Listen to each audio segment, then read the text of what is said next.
Welcome to the Inside Elections podcast, where we analyze elections in a nonpartisan, data-driven, and accessible way. In this episode, we'll analyze whether Republicans will be able to hold their House majority in a potentially difficult midterm election. We'll focus on the 10 key toss-up races that will help decide the House majority. And we'll highlight a handful of newly competitive districts that haven't been on the House battleground in a long time. And we'll do it all with guest James Downs of National Journal's Hotline. Buckle up.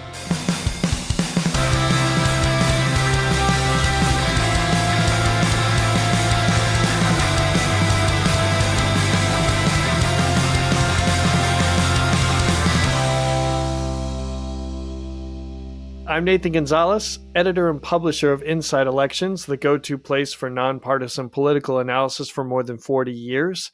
I'll be spending part of the weekend in St. Mary's County in southern Maryland's 5th District, which is represented by longtime Democratic Congressman Steny Hoyer.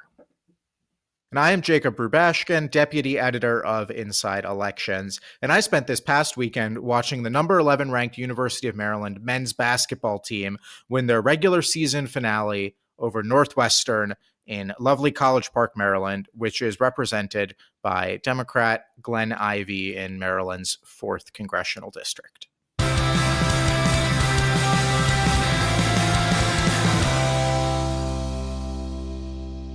Before we bring in our guest and talk about House races, Jacob, what are some headlines in other races? So in Wisconsin, boutique owner / waitress / nonprofit leader / political fundraiser for many years, Rebecca Cook announced that she'll be making a third run for Congress in the 3rd District. She's a Democrat. She ran in 2022 when it was an open seat race. She didn't make it out of the primary that year. She ran again in 2024, won the primary over a state representative in a pretty competitive race, and then held Republican incumbent Derek Van Orden to just a 3-point victory, which was closer than I think a lot of people were expecting at the beginning of the cycle, and was actually a better result. She did better in that district as a Democrat than either Kamala Harris or Senator Tammy Baldwin, who had won the district in her 2018 reelection. So this will be a top race for Democrats with Cook back in the fray. Democratic Senator Jeanne Shaheen announced that she will not seek re-election after 2 decades as New Hampshire senator or governor. Let's listen to a clip from her announcement video. I ran for public office to make a difference for the people of New Hampshire. That purpose has never and will never change. But today, after careful consideration, I'm announcing that I have made the difficult decision not to seek re-election to the Senate in 2026. It's just time. The race was competitive before her announcement, and the open seat will be competitive now with attention on who is going to run. That attention includes Democratic Congressman Chris Pappas, who already represents half of the state, and former Republican Governor Chris Sununu. It's the battle of the Chris's. What everyone wants. Well, we'll go from Chris to Gilchrist in Michigan, where Lieutenant Governor Garland Gilchrist made official his long-anticipated gubernatorial run to succeed Governor Gretchen Whitmer, who can't run again because of term limits. He joins State Secretary of State Jocelyn Benson and Genesee County Sheriff Chris Swanson in the Democratic primary in what is going to be one of the most competitive governor's races next cycle. In one of the most crucial swing states in the country. And after giving up her Orange County seat for an unsuccessful run for the Senate in 2024, former Congresswoman Katie Porter announced her 2026 run for governor of California. Porter should be a credible contender, but the race could get complicated if former Senator and former Vice President Kamala Harris gets into the race. Yeah, and there was somebody was shopping around a poll the other day in California trying to argue Harris wouldn't be a sure thing in that primary. And they had all sorts of data points about voters want, say maybe somebody else should run or, her favorable, unfavorable is not great. What it didn't include was a ballot test, which I think was telling that whatever Harris was getting against all the candidates in the field was too good to include in a press release trying to push her out of the field. Yeah. Well, and Harris has the advantage of time, right? Because of her statewide name ID, I think she can wait longer in the process to announce her intention, whereas someone like Porter, who has run statewide, but has more work to do probably on fundraising and raising her profile and can't afford to wait. Yeah.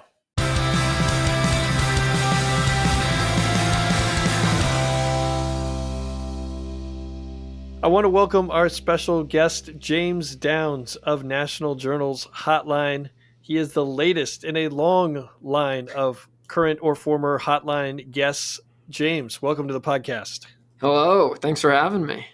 Yeah, absolutely. We're excited to jump into these House races. But before we do, tell us what congressional district you grew up in. Yeah, so I grew up in Massachusetts' 5th District, which is currently represented by the whip of the Democratic Party, or the House Democratic Party, Catherine Clark. I grew up in Winchester, Massachusetts, so it primarily encompasses the Boston suburbs, extends to the beach out in Revere and Winthrop, and then goes into the Metro West area of Boston. So, a suburban Boston seat is probably the best way to put it. But that's home. My folks are still there. So, yeah, it's near and dear to me. It's a good district, and it's one of the wealthier districts, too, in Congress. So that always elicits a nice reaction from people when I say I'm from the Boston suburbs. And what was life like? Describe a young James to us in Massachusetts 5th District. What was a young James like? I thought I knew it all, right? No, I'm kidding. It's quiet. It's a nice place to grow up in. Like, I was blessed to have good schooling, good public schooling. I ran cross country, continued that in college up in Vermont. So I went to school in the at-large district of Vermont. Fun fact, Becca Ballant, who now is the representative, she was my first interview, and I went there for her primary. So even before I was official reporter with National Journal, I went there to cover her primary because I was still living in New England at the time. So I kind of grew up in all around New England, went to school there, and you could find me often in the ski mountains and on the trails running cross country. And how often did you run to DC for this job that you have, or how did you end up? Inside the Beltway? Yeah, so I was looking for summer internships my senior year. That would have been 2022. To out myself as a youngin, relatively among the press corps. But I was looking for summer internships. So I was just was going on LinkedIn, Indeed, just applying to whatever that I saw interesting, and I got an email from Jeff, our editor-in-chief, and he was like, "Hey, can you chat?" And I was like, "Yeah, sure." I thought it was a summer internship. I quickly realized it wasn't. It was a springtime internship, and I was balancing school and cross country and writing a couple theses to wrap up my senior year. And so I was like, this is going to be tough to balance. But then I decided to do it. So I became the Hotline intern, and then thought I'd end up at grad school shortly thereafter. Decided to apply kind of just randomly for the copy editing job at National Journal. And I actually got that job, the offer, while I was on campus at Rice, which is where I thought I was going to go to grad school down in Houston. They're like, "Hey, we'd like to offer you the job." So I either had to choose between several $100,000 in student loans or having an income, and me being a burnt out, broke college student at the time. I was like, I think making some money sounds nice. So I took the job, moved in September of 2022 down here to DC. Well, first to Bethesda. Now I'm in DC. And I'm still in grad school. I'm at GW now for grad school. So it all comes full circle. I think, James, that you're the first person in history to go into journalism for the money, but we're glad to. Well, the net decision, net on that decision was pretty significant. Yeah. Right. It was either zero or some, and I decided that some would be better than nothing. Yeah. And that decision led you to the Inside Elections podcast, which is really probably the pinnacle of your young It was career my already. 3-ish year plan, right? I said to myself, I'm like, I need to get on the Inside Elections podcast. How do I get to that point? And so I charted my path, and I'm fulfilling a lifelong dream now. Yeah. Well, we appreciate you being on, even though you are slightly younger than I am. James is one of the top house race experts in the entire country. If you're not following him on social media, you need to. But you are here listening, and so let's jump right in. Ready or not, the fight for the House has already started, with the map and the math favoring Republicans to hold the Senate next year. The House will be the focal point. Democrats need a net gain of 3 seats for a majority. Inside elections that we just released, our initial House ratings of the cycle, we're watching 64 seats. That's divided between 34 seats that are currently held by Democrats and 30 seats held by Republicans. But let's dive in a little bit deeper. James, what are you hearing from Democrats about their level of confidence in winning the majority next year? Yeah, that's an excellent question, right? I think as is well told in the headlines and the news stories that their Democrats are in the wilderness or they're recalibrating, and especially as they head down to Leesburg this week for their issues conference, they're trying to figure out where do we go from here. That said, I think House Democrats are feeling pretty decent, right? They had what they would call, and I think many would call a relative overperformance, I suppose, if that's how you want to say it, compared to how the rest of the election went for Democrats up and down the ballot. They ended up picking up a seat, so they made a little bit of ground. Of course, they didn't achieve their ultimate goal of taking back the majority, but I think they're hoping to build off that momentum, if you want to call it that, heading into 2026. And I think they're more emboldened by the fact that this healthcare debate and Medicaid is now renewed, as it was in 2016, 2017, or 2017, 2018, rather, with the Affordable Care Act.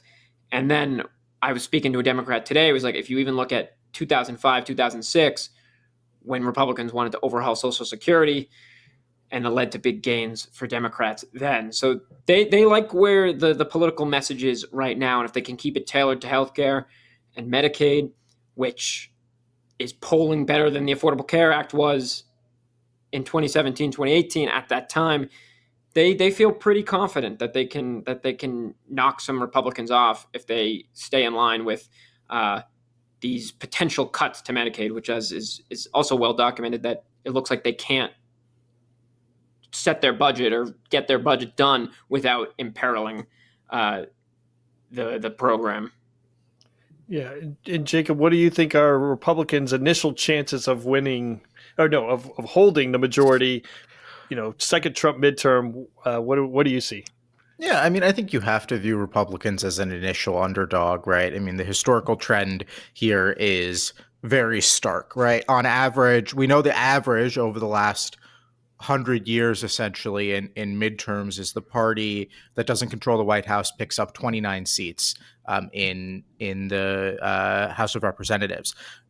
It's not always that much. We saw in 2022, Republicans only picked up 9 seats, right? That was a much smaller gain than a lot of people anticipated.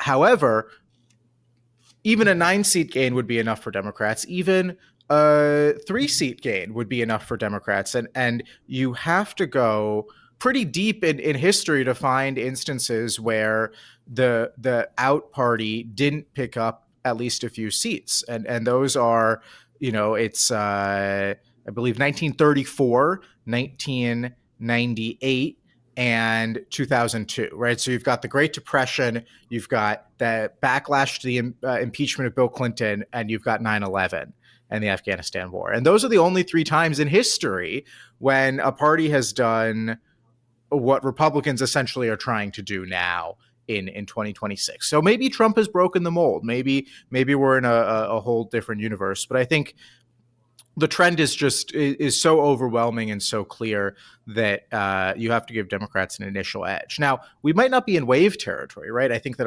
Republicans like to talk about how the fight for the House is going to be a knife fight, right? It's going to be a district by district slog, and that if you go seat by seat, you can make a case, that this vulnerable Republican can win and this one can win, and maybe they can pick off a Democrat here or there. And that is also true. And so I think that at this point, we're not necessarily in line for the kind of 40 seat swing we saw in 2018 or the 63 seat swing in 2010. But I don't know. It's hard to look at history, the last 100 years, and think of Republicans as anything other than underdogs to begin with. I think I'm the only one on this podcast who lived through that 1934 election. So just to put me in my right spot. Yeah. And just to add a little bit of context to how cycles evolve and develop, that yes, when you look at the districts now, you look at the races now, it looks like right on the cusp. Will Republicans hold or will they not hold? But things can evolve. And I just want to point out in 2000, so in the 2010 cycle, but if we go to February of 2009, so a comparable place to where we are in the cycle, our House battleground consisted all of 33 seats, and it was divided between 23 Democratic seats and 10 Republican seats. But by the time we got to November of 2010, we were watching 109 seats, and 100 of those were held by Democrats, and Republicans ended up picking up 63 seats. Let's go to a little bit more recent, one other cycle, the 2018 cycle. So at this point, February 2017, we were watching 43 seats, 28 held by Republicans, 15 by Democrats, but that almost doubled to 81 vulnerable seats by the end of the cycle. Democrats ended up picking up 41 seats in Trump's first midterm. So all that to say is that we just need to we put out our ratings, right? A lot of people like to look at them and we can argue over them. And we're going to talk about a few races here in a minute, but things can change, and they will change. A lot of it will depend on the sentiment or the reaction to Republicans being in power, being very aggressive. What is the real world impact? And that will be a big piece of this fight for the House.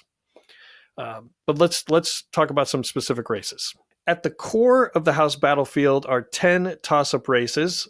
7 of those are currently represented by Republicans, and 3 are currently held by Democrats.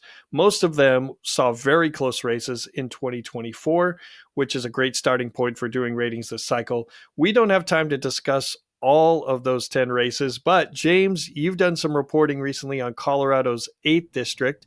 Tell us a little bit more about that seat and what you've found. Yeah, so that is one of the newest competitive congressional districts, if not the newest competitive congressional district, redistricting, mid-cycle redistricting aside. It's in the northern Denver suburbs and sort of exurbs area.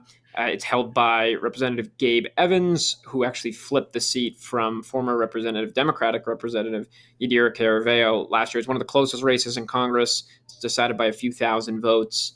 And it's shaping up to be, again, one of the closest in 2026. I think Democrats would agree that Gabe Evans is the most vulnerable freshman GOP representative, which is very specific. It feels very, tailored. But he's someone who they want to get out of office before he can maybe get his feet set here in Congress. He's really digging into immigration. Last week, I spent some time with him as he had a hearing on the sanctuary cities and the 4 major city mayors who testified in Washington. So he's really making immigration his premier issue and insists that it's going to continue, especially as the Trump administration moves swiftly on its immigration measures. Some of my reporting, Democrats say that it's really going to come down to the economy, and until the economy is stable, especially in the district, it's a very economically diverse district. It's a Hispanic plurality district, that Evans is going to have a hard time with his immigration message if he can't message on the economy. So we'll see what Republicans do with the economy. I know, their budget is still being considered and they're looking to pass the budget. We'll see what happens there. But Evans is really digging into immigration, but the race is already heating up. There's a state representative, Manny Rutinel, who launched his campaign 6 or 8 weeks ago. He raised $400,000 in his first 24 hours, so it looks like he's on his way to posting a decent first quarter of fundraising. And it's going to be a competitive race. Even if other Democrats get in, it doesn't really matter who the Democratic nominee is, unless, of course, it's a wholly problematic person. But if they nominate someone who can raise money, I mean, this is a race that is going to be, Jacob used the word knife fight. This one is, might be as emblematic as a knife fight as any of the races out there. Yeah, and Jacob, you're currently reporting on this race for our next issue of Inside Elections next week, and there's a little bit of drama on who that Democratic nominee or candidate is going to be. What have you been finding? Yeah, I think the big question mark here is, what does former Congresswoman Yadira Caraveo do? She won that seat. She was the first representative from that seat after she won it in 2022. Very narrow election against Barb Kirkmeyer.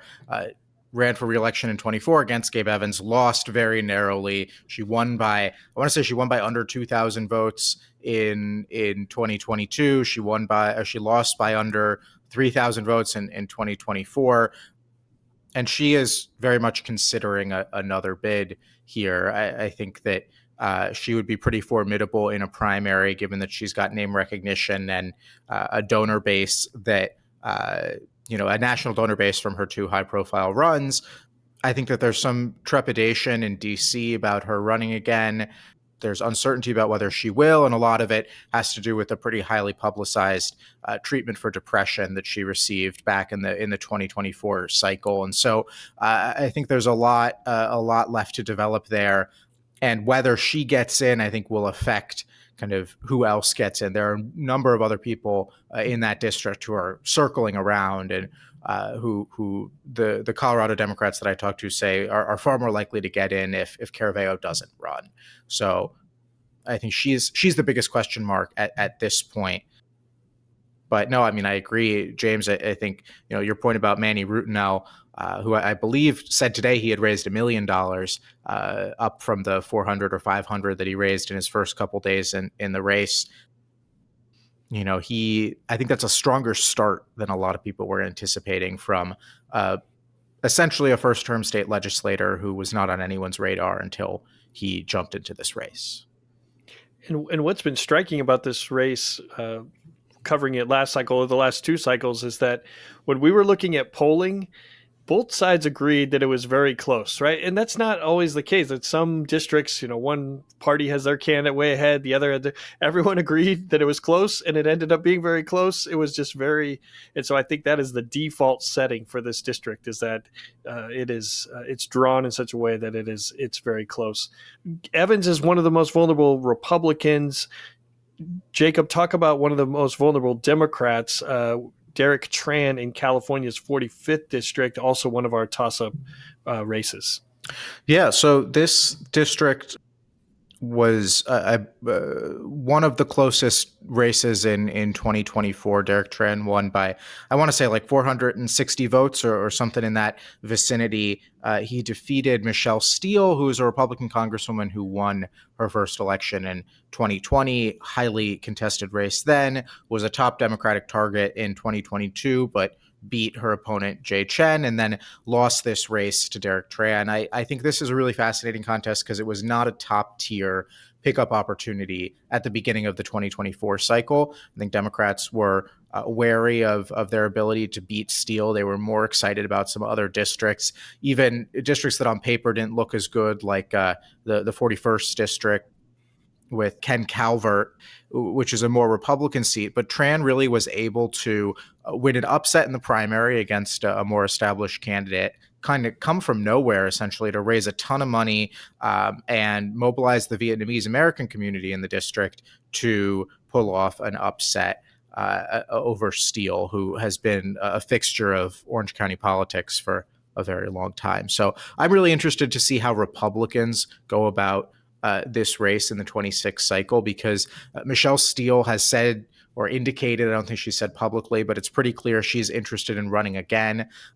There's an Orange County supervisor named Janet Nguyen, who is also very prominent in the district and is Vietnamese, unlike Steele, who's Korean. And she has made no secret of her interest in running. There's a state assemblyman named Tri Ta, who's also Vietnamese, who could run as well. There are a lot of really interesting dynamics going on in the district. It's incredibly diverse. And I think that there are some folks on the Republican side who believe that, the error was ultimately not having a Vietnamese American candidate in the race, given that 17 or 18% of the district is Vietnamese, and Tran was able to significantly overperform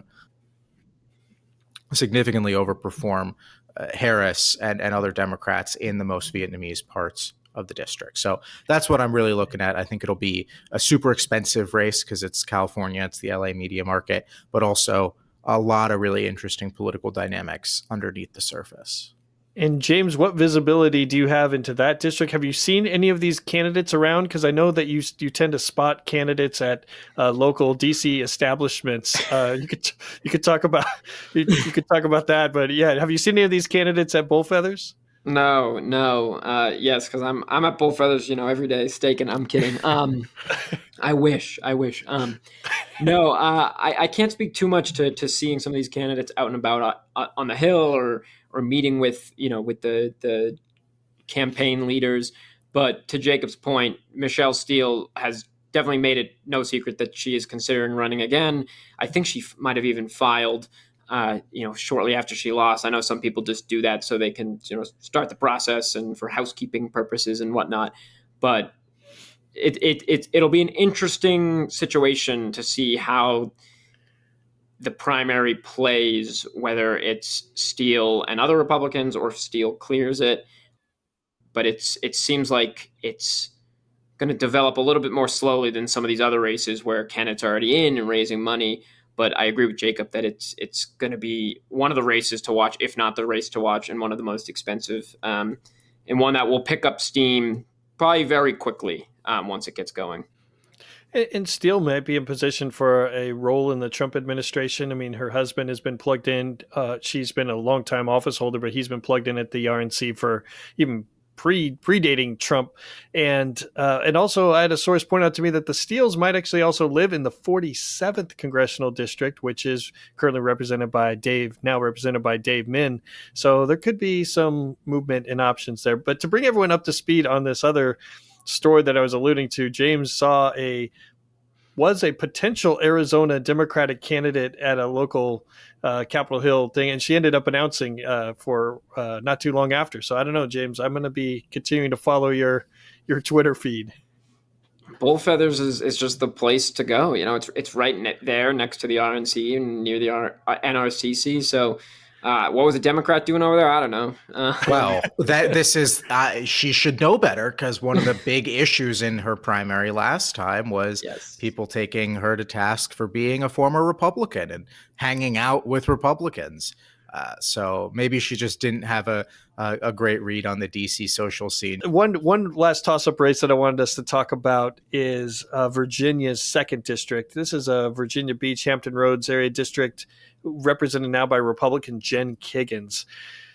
It's a competitive district by the numbers. Trump barely won it in 2024 over Harris. I think it's interesting to watch to see, first, can Democrats get what candidate do they get?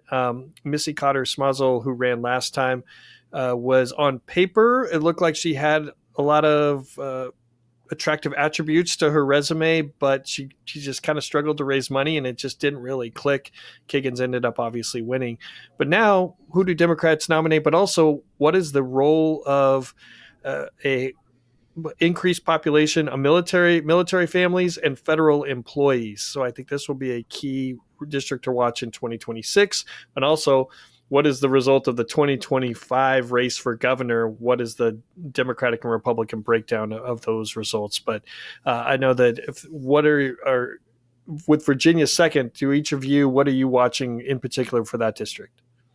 Yeah, I mean, I think it's going to be, I feel like this is going to be one that's pretty slow to develop, just because we have those 2025 races going on that are soaking up all of the attention, all of the fundraising in Virginia right now. The race for governor, you've got the lieutenant governor, attorney general, state House of Delegates.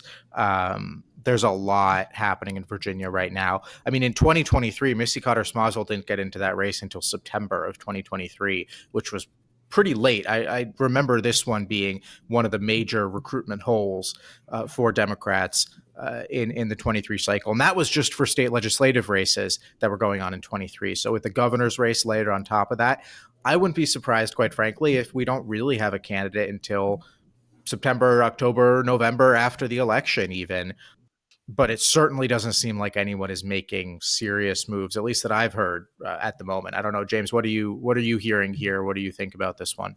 Yeah, I haven't heard too much about it other than some ads from some of the major Democratic groups, which apparently spelled Kiggins' name wrong, as I'm sure you guys saw on social media. Kiggins, which is Yeah. not how you spell it, it's with an A. So there was some Republicans were poking fun at that. But I agree. I think it's going to be a slow developing race. I remember going down to that district last cycle when the NRCC was opening sort of their offices, their battle stations, as they call them. And so I spent some time with Congresswoman Kiggins and I also met Missy Cotter Smalzel down there. And, uh, you know, there was this, that was in late 2023, I think is what Jacob said. Yeah. And I remember talking to her and saying, like, there's concern that, you haven't raised a ton of money. I think I went down in like January of the new year. So of the on year, like, you haven't raised a ton of money yet. Like, are you concerned? Like, no, there's still all these, elections going on or whatever. We're just coming from the November elections. Like, things still have to pick up and we're still getting into that groove. And then she never really did get into that groove. And this race was sort of put off the map, and it was polling closely. Internal Democratic polling was showing it pretty close, but then Republicans would come back with their own polls and say, like, Kiggins is up 4 points, whatever it might be. I think she ended up winning by 5. So yeah, it's really going to come down to, can they get someone who can raise money, because this was a district that Democrats were really bullish on heading into last cycle, and then they just really never materialized. Because if as you guys both know, as I'm sure everyone listening knows, if you can't raise the funds, then you really can't do much. They can, these PACs can only do so much if you can't get in at the candidate rate all that much. And Missy Cotter Smalzel was a good example of, I think, a candidate who something just didn't click, right? Because I think that on paper she was great. She was a great fit for the district. She was young, a business owner, ran a Rita's Italian Ices in the district, employed a lot of people, Navy veteran, which is basically a must-have in this district. Surface warfare officer, did her time on the high seas. And very good in person. I mean, I always found her incredibly personable and compelling, and she just couldn't raise the money. She just couldn't raise the money, and that meant she couldn't be up on TV, and it never came together for her in a way that, sometimes it's just interesting that, like, candidates who have it all on paper are unable to make it work when push comes to shove. I think the question for Democrats is, or the maybe the hope more so than a question, is, can they get former Congresswoman Elaine Luria back in the state? I think it's something that DC Democrats would love. I haven't heard anything that she's necessarily considering one or on the precipice of one. But if Democrats I've talked to in DC would love to see her run again, whether she's interested or not is a whole other question. Yeah. And I think that I know Aaron Roos, who's the state senator who actually succeeded Kiggins in the state Senate after she beat Luria in 2022. His name, I think, floated out there very briefly for the race in 24. He's a former Virginia Tech football standout, I believe. I don't know if he ever made it to the NFL, but not a military veteran. So, perhaps a ding on him. And then there's a state delegate named Michael Feggins, who is an Air Force vet. So again, not a Navy vet, but better than no military experience in this district. African-American guy who won a very close election in 2023. And so the problem that both of those candidates and any other local electeds who are looking at this race face is that they've all got to run for re-election in 8 months. So they really can't think about jumping in against Kiggins, let alone actually do it, right? I mean, their whole process is pushed back to the end of the year, and that just makes things more difficult for Democrats.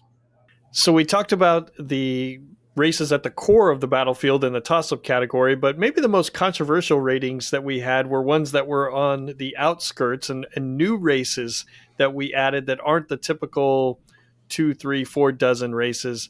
One of them was California, Democratic Congressman Raul Ruiz. Jacob, I'll throw you under the bus. Why did we put this race on our list? No, I agreed to it, but why did we do this? Yeah, so this one definitely not one that has gotten a ton of attention in the last couple of cycles. I mean, you go back a decade, and Ruiz was actually he was a frontliner. He was a red to blue I don't even know if they called it red to blue back then, but this was a Republican seat held by Mary Bono Mack, held by Sonny Bono before her. And when he flipped it, it was a really big deal. And he was one of the more vulnerable House Democrats in his first reelection campaign, and has since kind of solidified his situation there. However, the thing that caught our eye was that Kamala Harris only carried this district by 2.5%. In the 2024 election, which was down considerably from Joe Biden's margin in 2020, which I'm going to pull up right here. I don't have it in front of me, but it was double digits. I want to say that it was like 14 or something like that, 15 perhaps. So a sizable Biden win to a very narrow Harris win, heavy Hispanic population in the district. Ruiz still won by 12.5 or something like that. So he significantly outperformed Harris. However, the opponent he was running against essentially spent no money. Was former state legislative candidate who raised about $100,000, and Ruiz outspent him 20-1. And so we don't think this race is going to be a top tier contest. It's not a toss up, but it has the ingredients for a more interesting contest, especially if Republicans can recruit a more credible candidate in this area. And look, those people exist because this place used to be a more Republican part of town. And James, what stood out to you, either that district or other new ones? We added Virginia's 1st district with Republican Congressman Rob Whitman. We added Democratic Congresswoman Nellie Poe in New Jersey's 9th. Which of those sort of new faces, new races stood out to you?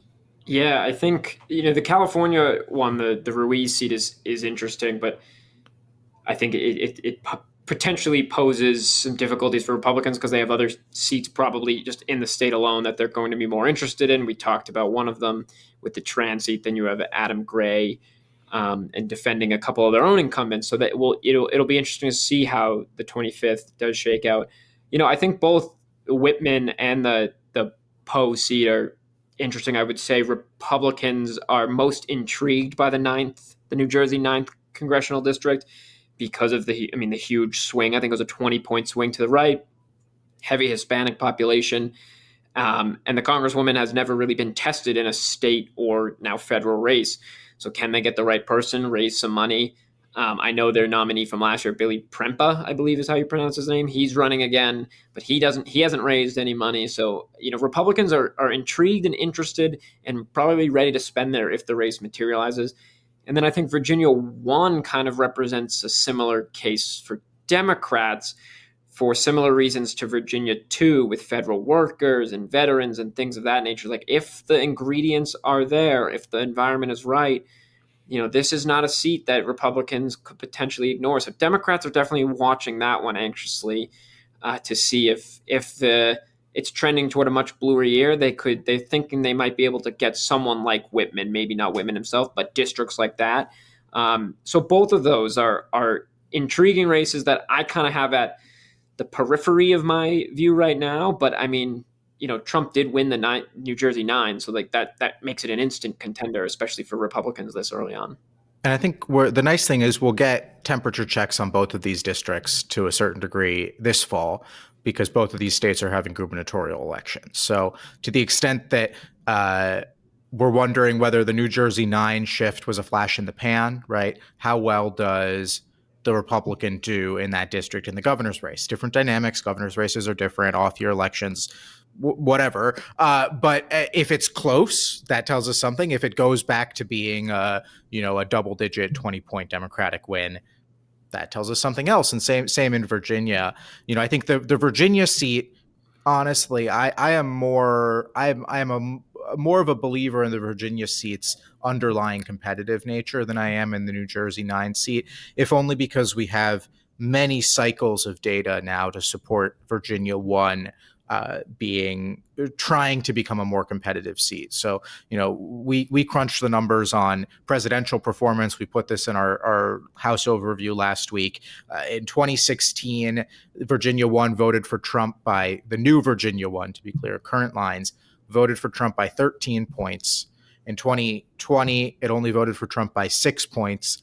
In 2024, which, remember, Trump won nationwide, at least, it only voted for him by 4 points. It was one of the only districts in the country to actually do better for Kamala Harris than for Joe Biden, even though Harris did 6 points worse than Joe Biden overall and 4 points worse than him in the Commonwealth of Virginia. So clearly, this is a district that continues to march leftward. Now, Whitman has managed to float above that for a very long time. He won a big victory in 24.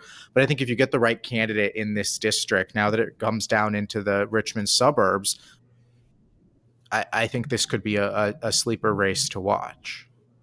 And James, before I ask you about any rating that you think we're just completely nuts on, I'll just say that these Virginia, New Jersey races, it's not the temperature check for the 2025 races that are going to happen. It's not just about the national mood, but is the Trump coalition transferable to other Republican candidates in elections where he is not on the ballot, right? This will be a very tangible test case for that.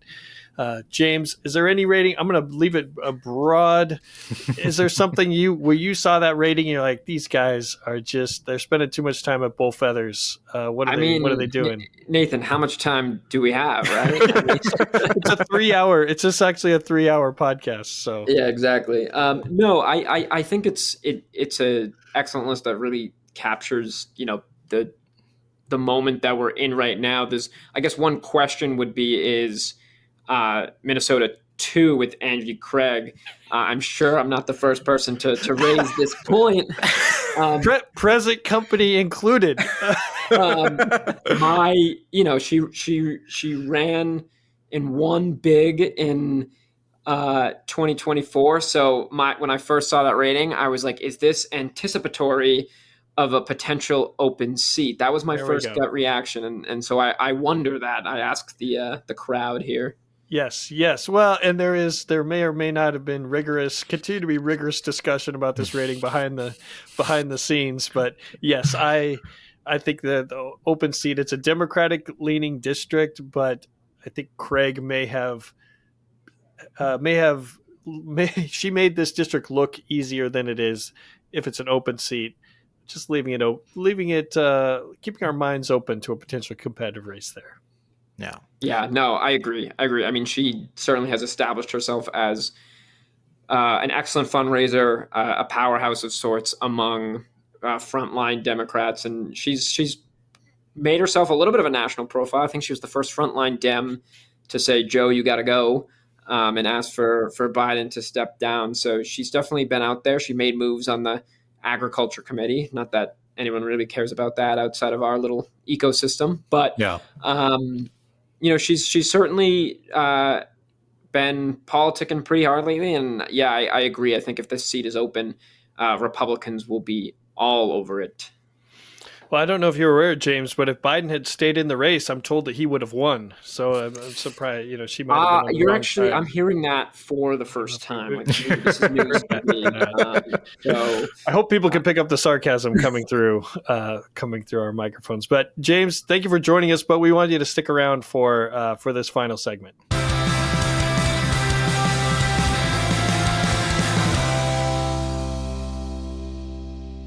And now it's time for our final segment, Look What I Found. This is anything we've stumbled across recently. Movies, music, it could be anything. As everyone knows, Jacob, what did you find? All right, this is time for a dramatic reveal. So I'm going to disappear for 1 second, but I'm going to scroll away for a second here. Oh my goodness. Scroll back because what I found is this lovely plate with, can we say who's on this plate? Is he recognizable? It looks like Alfred Hitchcock. It is none other. Our producer Alan got it right. It's none other than Tricky Dick Nixon on a plate.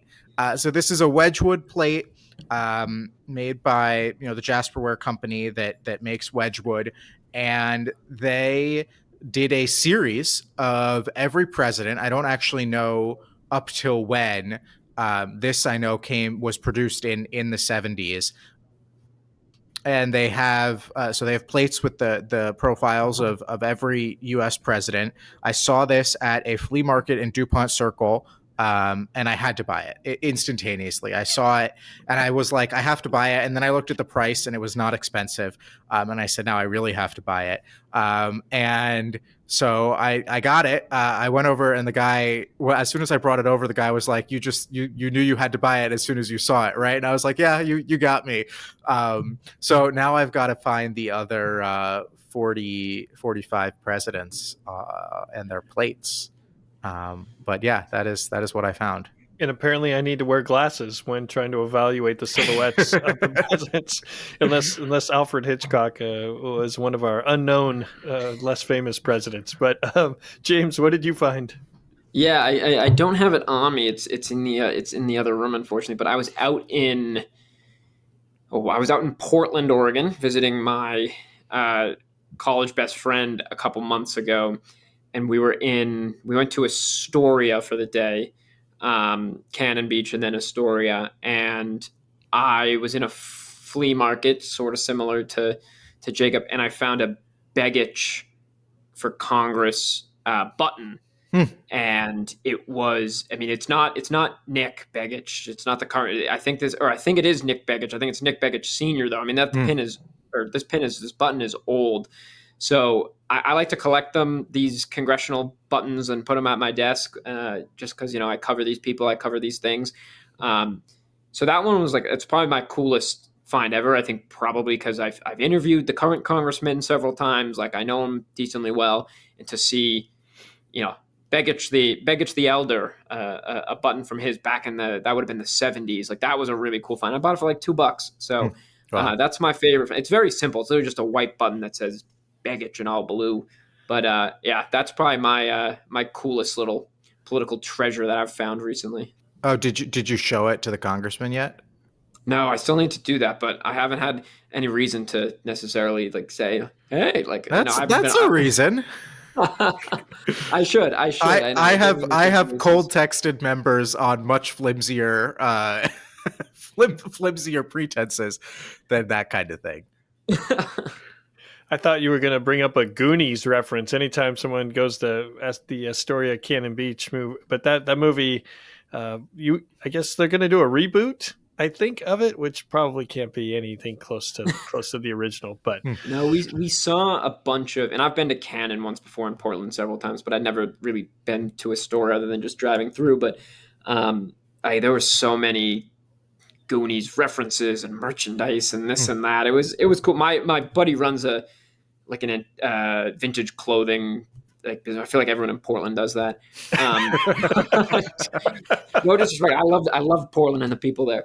But, I do. I have a friend whose brother does run a vintage jacket. Yeah, and my friend makes great money doing. He's very successful, but he just will have people over. It's oh, I run this. I run a store. It's oh my goodness, do people do anything else? And every other storefront, it seems is vintage clothing. But anyway, so we were popping in and out of these antique and vintage stores, and they were just pins and Goonies galore of politics and Goonies references. So it was interesting. But yeah, so that was my journey to the Pacific Northwest. I came back with a Mr. Begich button. Well, speaking of vintage, I found Hello Dolly. Hello Dolly, the 1960s musical that also was a 1969 movie. My daughter is in a production of Hello Dolly. I saw Hello Dolly 3 times last weekend, and I actually still don't hate it. It's actually, they do a great job. This is most people probably already know, Nathan, I've known about this for decades because it's a Tony Award winning and then Oscar Award winning play / movie. But what is stunning to me is that the movie version had Barbara Streisand and Walter Matthau, and Barbara Streisand, an iconic voice and person of her time, and now like, oh, we'll just have these 17-year-old kids sing these songs as well, and they do great. It's great. They're more production. They have a couple more performances this weekend that I'll be at, but it's fun to see the kids spend so much time and pull this off. And actually, they are at this school. It is the 25th and 50th anniversary of the school performing Hello Dolly. And there were some alums from those performances that came back last weekend. So, wow. So pretty fun. So I tend to find things that most people have known about for a very long time. I just like to bring them up much later. Well, I feel like in the office here, I'm sort of in the same boat. I have this shtick that like, I only read 19th century texts, so I will talk about these novels like a Jane Austen novel, like, Pride and Prejudice, like it's the latest bestseller. It's like everyone's read it in their high school English class. I study English in college. I'm actually in grad school, I'm taking a class on the 19th century novel. So I always present my findings to my colleagues like it's, again, like the latest, Stephen King bestseller, whatever it might be. And they're like, yeah, I read this when I was in 10th grade. I was like, well, I didn't. And now I'm going to die on this hill. So, well, James, thank you for joining us. It's been quite a path across races and across these. Please come back and join us. And if you're not following James, he is at James Downs. The O in Downs is a 0. James. That's correct. Yes, is that just to throw us old people off? Yeah, exactly. I get this question all the time. I'm like, well, talk to Mr. Downs, who claimed those usernames on social media and doesn't even use their accounts. So the James Downs with an O, I guess, is the OG James Downs, and I'm just some imposter, some fake account. But no, it's James Downs, D0WNS. So yeah, follow me there. I sometimes post some interesting thing about house races, but a lot of times I'm just complaining about Boston sports because we have it real rough in New England. Yeah, haven't won any championships recently. No. In the last 4 months, I guess. Okay, James, thank you for joining us. Please come back and join us another time. It'll be fun. Yes, thanks for having me, guys. At Inside Elections, we provide nonpartisan analysis of congressional, presidential, and gubernatorial races. With a combination of reporting and data, we break down the key races and bring valuable context to complex elections. Please go to InsideElections.com to subscribe to our biweekly newsletter. We've got individual subscriptions as well as group packages that are tailored for association and corporate PACs. If you like today's episode, please subscribe to the podcast. If you're watching on YouTube, subscribe, click the thumbs up button, leave a comment. Anything that might help other people find us on those platforms would be extremely helpful. If you didn't like today's episode, please contact any of Portland's vintage clothing stores. We also want to thank our producers, Alan Tazinski and Melissa Lenner of Pretty Easy Podcasts, and our associate producer, Conrad Tolosa. Please come back and join us again next time.